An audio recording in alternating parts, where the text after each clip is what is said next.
Olá, meu amigo, minha amiga, tudo bem com vocês? Estamos de volta nesta quarta-feira, dia 8 de setembro de 2021. Eu, Nus Amorim, aqui de Cuiabá, e você, onde quer que esteja, sendo convidado para entrar aí na página Vote e discutir com a gente, né? Refletir, debater e dar bastante like no final dos 5 minutinhos, divulgar nossa página, ok? 342 mortes nas últimas 24 horas pelo Covid-19 e o Brasil acumulou 584.208 óbitos desde o início da pandemia, o ano passado, um genocídio que está sendo investigado, inclusive. O dia seguinte, The Day After, lembra desse filme? Tem um filme que fala sobre a Guerra Fria entre os Estados Unidos e a União Soviética, quando explode a guerra nuclear, né? Bombas atômicas. E o dia seguinte, como seria o dia seguinte após a bomba atômica? Pois é. Ontem tivemos uma bomba atômica? Não foi tanto assim, né? Tivemos manifestações de grande porte, com multidões em Brasília, São Paulo, Rio de Janeiro, Belo Horizonte. Sim, uma quantia considerável de pessoas que foram às ruas manifestar uma loucura. Eu vou mostrar como que é essa loucura ao longo do nosso debate aqui.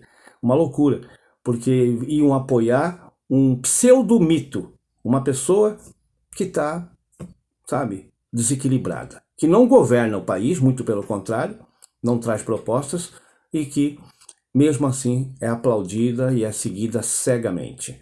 Mas o dia seguinte mostrou a todos nós hoje, por exemplo, que nada mudou. O brasileiro continua indo de ônibus para o seu trabalho, né, abarrotados, com calor, né, vai lá, a carne continua cara, a gasolina, o combustível caro, né, R$ 7, a energia vai subindo, também o gás de cozinha continua acima de R$ 100, o arroz, o feijão, tudo está caro, tudo está difícil.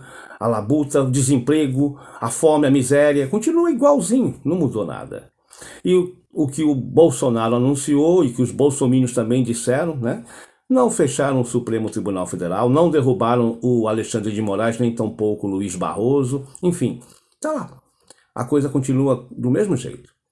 O que pode mudar é a consciência de algumas autoridades, como o Supremo Tribunal, como o Congresso, de que Bolsonaro está desequilibrado, está desesperado, porque vê que a justiça está no seu encalço, que o Senado tem descoberto coisas que vão lhe deixar, né, na berlinda, e aí ele começa a jogar com o povo que ele tem, com esse gado que ele tem de 20% da população brasileira, aproximadamente, que segue ele.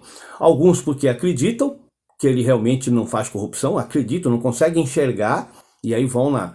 E outros porque sabem que ele rouba, mas se identifica, tá certo, é isso mesmo, tá? O importante é combater o comunismo, como ele diz, o comunismo. O restante, se ele roubar, tá certo, tem que roubar mesmo.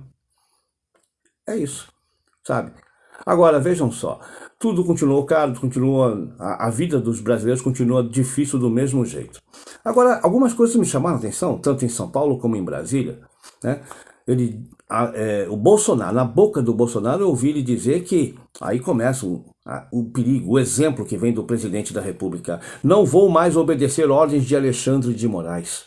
Ele não considera mais o Alexandre de Moraes uma autoridade, um ministro do Supremo Tribunal Federal. Ele não vai receber ordem. Se tiver uma ordem de que ele vá depor, que ele vá não vai cumprir. O presidente da República falando isso, que não cumpre mais as ordens da maior corte da justiça. Não cumpre. E o exemplo vem de cima. Se ele não vai cumprir, por que um cidadão comum vai cumprir? Ele foi mais longe, diz que o Luiz Fux, olha, o presidente do STF tem que tomar providência, tem que, né, segurar os seus lá, os seus comandados, frear os seus comandados. Caso contrário, vai acontecer o que a gente não quer que aconteça. Estaria. Ou o Luiz Fux freia lá o Alexandre de Moraes, o Luiz Barroso, controla eles, ou vai acontecer o que eles não querem que aconteça, ou seja, vão invadir, vão depor, vão tirar os ministros da... É isso que ele quer dizer. É o exemplo que ele está dando, gente. Sabe? Coisas que estão deixando a gente... Diz que ameaçou reunir um Conselho da República. Não sabe nem como que faz isso, mas ele ameaçou. Diz que hoje ele estaria reunido com esse Conselho. Não tem noção. Fora de... Não tem preparo nenhum, não tem... Sabe? E é difícil você estar com uma pessoa dessa. E, infelizmente, como nós vimos ontem, milhares de pessoas foram para as ruas em Brasília, no Rio de Janeiro, em São Paulo, e apoiam esse esse mentecapto, na verdade.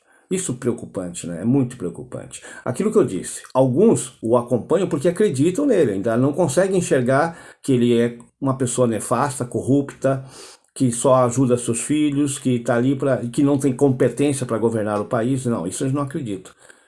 Então esses ainda têm menos culpa daqueles que veem que ele é incompetente, bandido, miliciano, corrupto, mesmo assim continuam apoiando, sabe? Se identificam com aquilo tudo.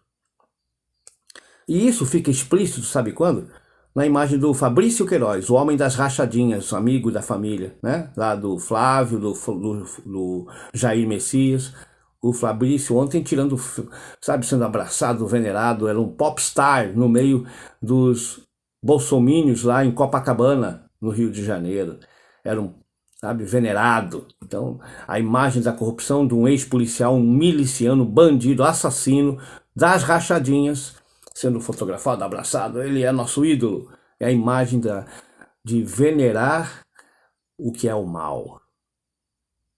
Pense nisso. Venerar o mal. E no meio daqueles todos tinha muito religioso, muita gente que se dizia do bem. Vamos lá. Vamos continuar acompanhando os próximos capítulos. Um abraço, dá bastante like e divulgue nossa página.